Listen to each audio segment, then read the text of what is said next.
Hello everyone and welcome to Operation Deep Freeze. I'm Camille Salazar-Hadaway and we're gearing up for the final season of Year 8 of Rainbow Six Siege. To get us started, Creative Director Alexander Karpazes is here with an overview of the season and some roadmap updates.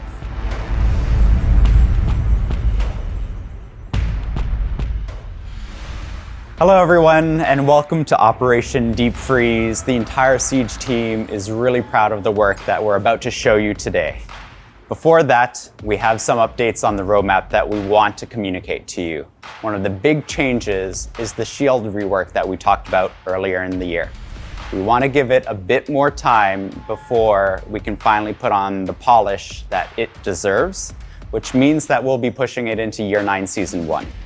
However, we want to show you these changes this season, so expect a test server to go live where you can check out all of the work in progress changes we're bringing to Shields, and you'll also have the ability to give us feedback on these changes before they go into the next season. On top of all of this, we have a new operator, Tubarão, who's coming to the game, joining Wolfguard and hailing from Portugal. He has a new ability that's quite frosty and brings a new element to other gadgets in the game. We have a new map as well, the Lair, which is Deimos's HQ for all of his nefarious deeds. There's much more. This is just the tip of the iceberg when we talk about Operation Deep Freeze. You may have seen the teaser trailer for the new season's map, but now it's time for the full tour. We're jetting off to Deimos's secret headquarters, where Assistant Director of Level Design, Mahdi Tayab, will be your guide.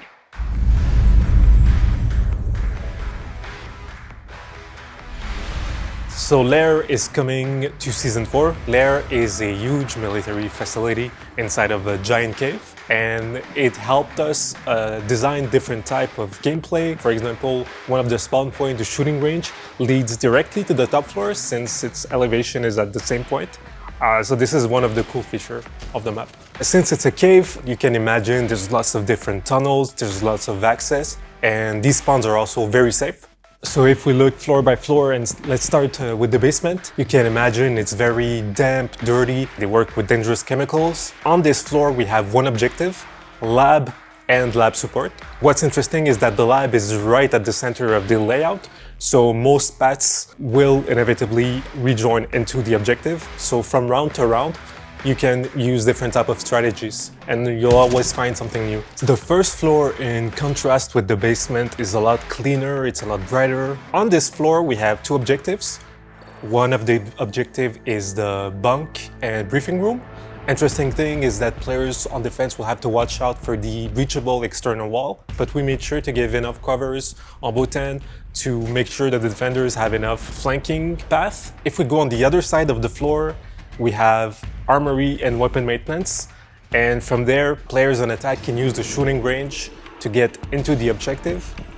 Let's talk about the second floor. Also very different compared to basement and first floor. It has a more refined look. We have an objective there, which is office and R6 investigation room. Outside of it, there's a mezzanine that attackers can use, and there's entries right into the objectives, but they have to watch out because defenders also have vantage point into the mezzanine. So what excites me the most about this map is there's lots of ways to attack, defend, and lots of different ways to strategize all of it. Lair won't be bannable for Operation Deep Freeze, and we hope you enjoyed the map. Operation Deep Freeze will mark the full launch of the Reputation system, complete with new UI and a grace period during which the team will continue to monitor the system. For more details on this new phase, let's hear from UX designer Roland Poe.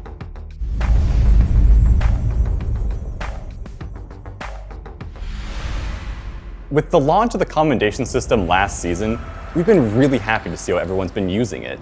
Giving and receiving commends, getting the alpha pack drops and maintaining their streaks, and just generally celebrating the positivities that Siege has to offer. We've also been monitoring the system and listening to your feedback, which is why the commendation system and reputation system were hooked together, now acting as one to provide guidance, to promote positivity, and to create a safe play space for all. In Year 8, Season 4, we're going to be activating the reputation system in a grace period. And what that means is you're going to see new UI in the Reputation Center, you're going to see increased notices in-game, and the first look at the impacts that will start to affect your account based on your reputation standing. And these impacts can be things such as changes to the rewards you get at the end of each match, it can be access to playlists, and it can be progress towards special drops and exclusive cosmetic bonuses. With the updated Reputation Center UI, you're going to see a lot of information all about how to get the best standings. You'll see information about how the system works, about each of the individual standings, and personalized information dedicated to you. You'll see things such as guides about how to spread positivity, about the individual impacts that will be affecting your account once we leave grace period, as well as tips and tricks you can use in your matches, throughout the game, and even beyond to become great Siege community members and great Siege players. As always, we'll be monitoring the system and listening to your feedback, and with everyone together, making the Rainbow Six Siege community as great as it can be. Next up is an explosive topic that's been cooking up for quite some time: frag grenades. They're changing, and Associate Game Director Joshua Mills is here to tell you how and why.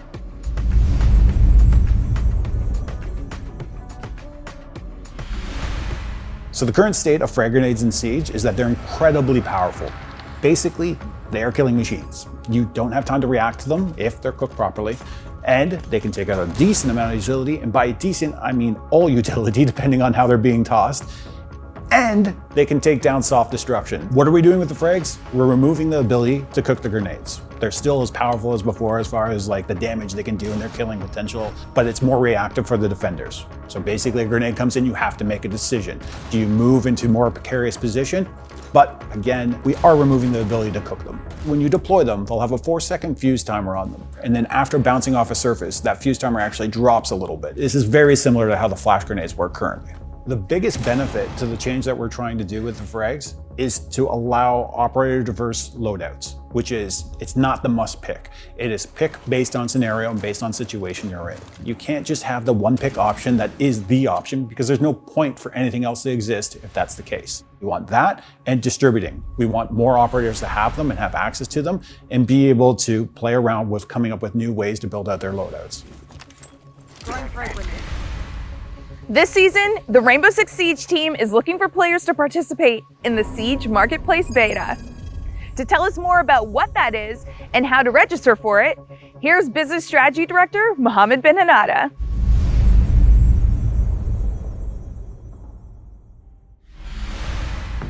We are happy to announce that we'll be launching a marketplace on Siege. So for over 8 years, we have released hundreds and thousands of skins on Rainbow Six Siege. This is a place where you'll be able to buy and sell skins between each other. We want to give you the possibility to actually sell the skins that you don't want anymore and to buy skins that you no longer can get from the store. You will be able to register for this marketplace beta through the QR code or the website link on the screen right now. This marketplace will be available on browser, through PC or mobile. All of the transactions will be made through Rainbow Six credits on this platform. We will be selecting players to give us feedback, test the feature before we fully launch it in year 9. Coordination, teamwork, and map knowledge are crucial in Siege. Easier said than done, of course, but 2 features coming this season will give you new ways to practice with your friends and sharpen your skills. Technical architect Alex Busby, creative director Alexander Karpazes, and associate game director Christopher Budgeon have all the details.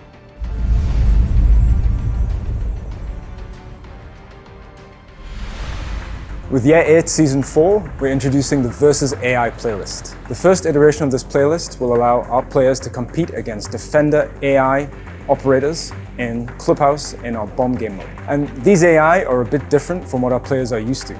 They are engineered and designed to emulate how our players play the game. Some experienced players might even notice the AI using their favorite power positions or gadget strategies.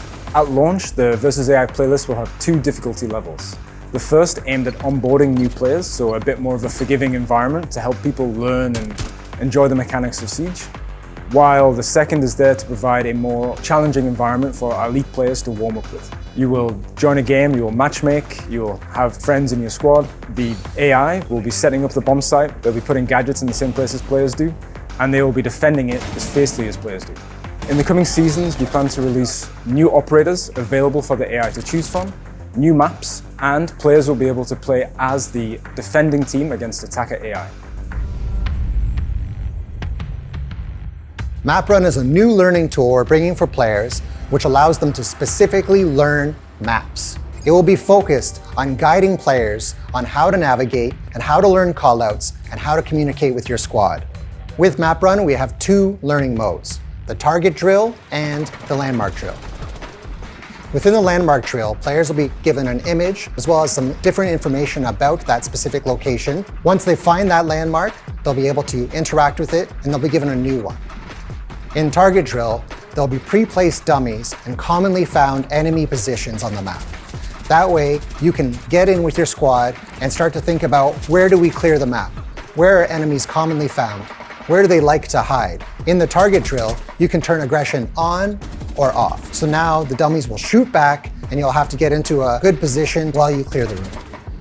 MapRun will launch with 7 maps.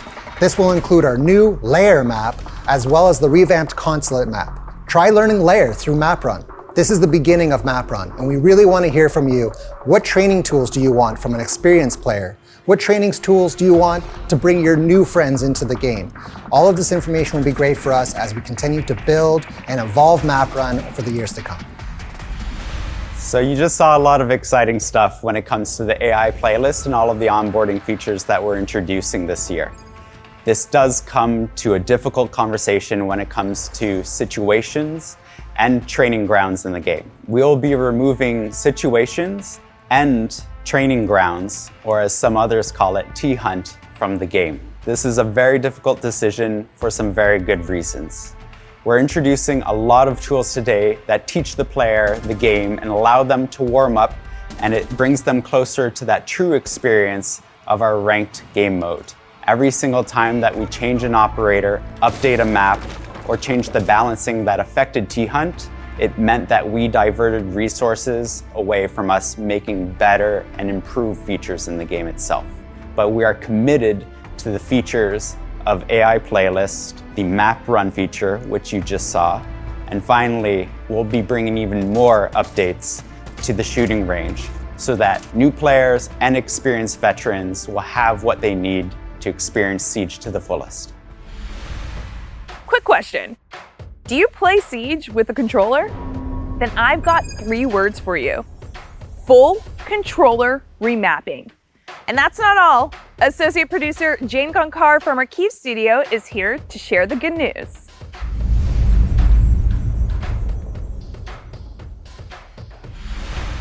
We are excited to announce that we are rolling out the first iteration of input customization for controllers. This will allow controller players to map up their own schematic, which is great, since those bring benefits to players wishing to get an edge of their game and accessibility for players with special needs. We are also planning to bring several smaller features, like for example, the trigger.zone customization and stick.zone tweaking that comes as direct result of community requests. Stick.zones can now be set all the way down to 0.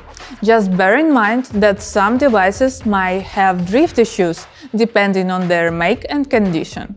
Another feature that players have been actively mentioning is improving the hip leaning input on controllers. Something we are glad to announce we have a solution coming later this season.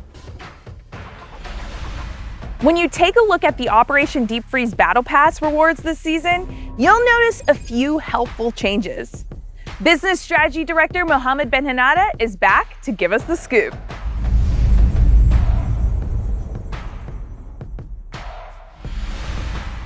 I told you last season that we will be looking at improving the navigation on the Battle Pass. This season, we will be bringing the map that will be interactive.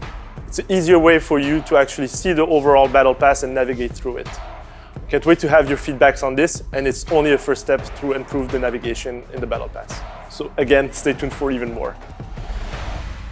It's time to learn more about the operator who gives Operation Deep Freeze its name. When you need to cool things down and put the attack on ice, you'll want Turbo Ral on your team.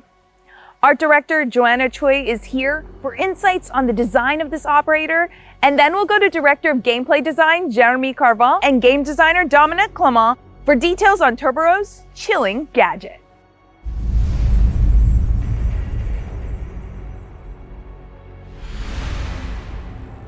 The idea came from visual inspirations like Portuguese serving champions. So we suit him with a military-grade diving gear, as well as a diving survival knife. And of course, we topped that off with the traditional DAE signature beret. We also gave him wide shoulders from swimming, and we gave him a big wide smile to draw people in. But at the same time, he's very empathetic and he has kind eyes.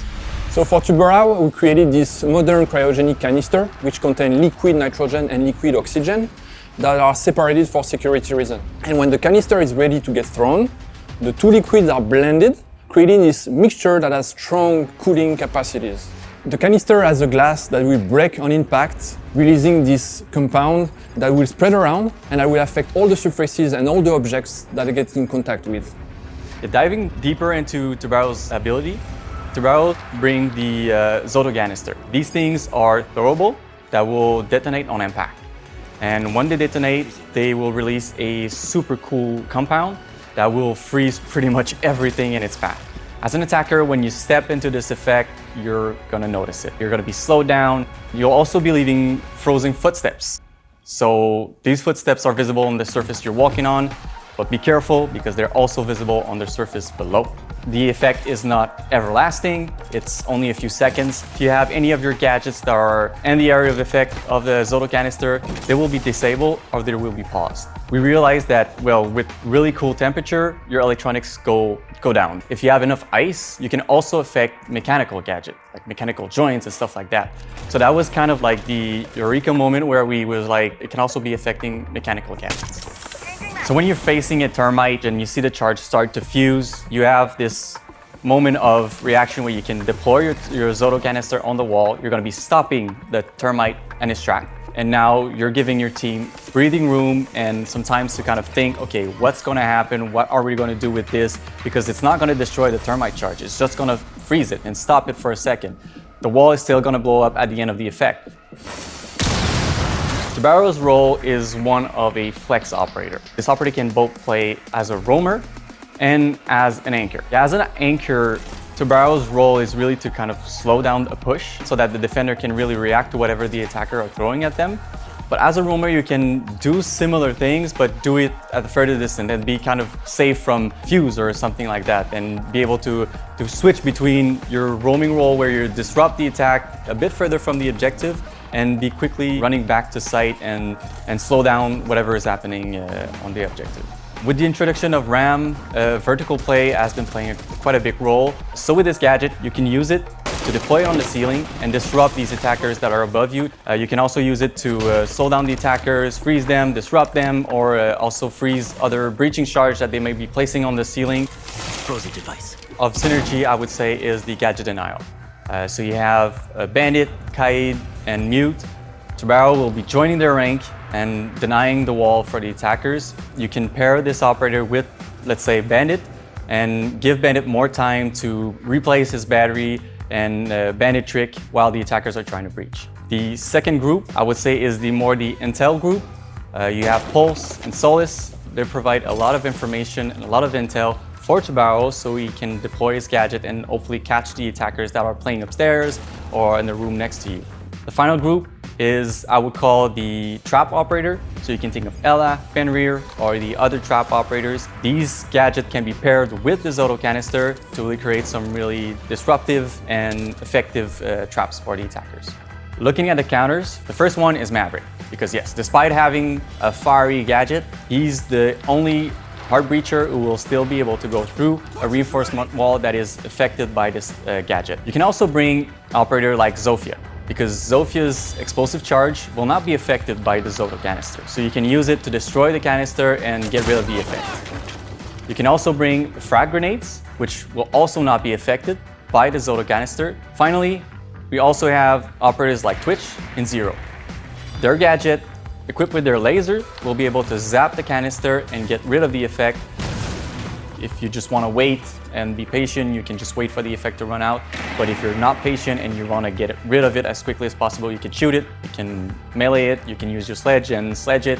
It will immediately remove the effect and the ice will melt. Taking a look at the primary weapons of Tubarão, we have two options.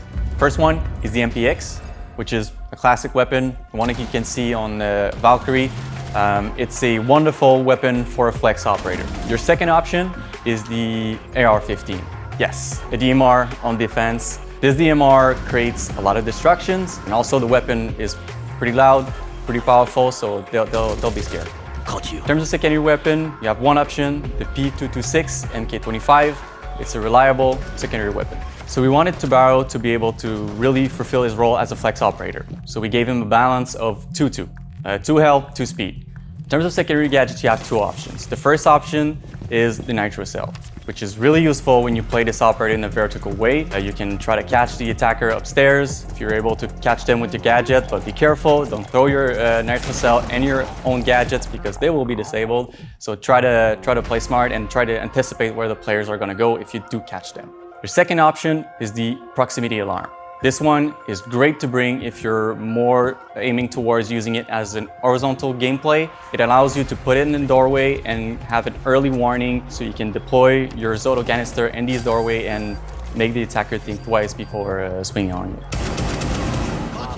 This operator is super unique, and the fact that it brings not only a disabling effect for electronic, but for the first time it brings a disabling effect for mechanical gadget. So it affects pretty much everything. At every moment of the round, you have something that you can contribute with your gadget, and there's something that you can do that will hopefully make your team win. You can play the season test server for Operation Deep Freeze starting tomorrow. Explore new strategies with his gadget and chill your opponents to the core. And remember, whether you're on the test server or just playing as usual, reporting issues you encounter to R6Fix will give you the chance to earn some neat rewards. Now, before we wrap up, there's one more thing. Get ready to fight. Yeah, hey there I do, never feel loose. And when I get up in the game, y'all can improve. Fast track, big lap, big facts, I'm past that. Yeah, I'm trying to get ahead, get out the way.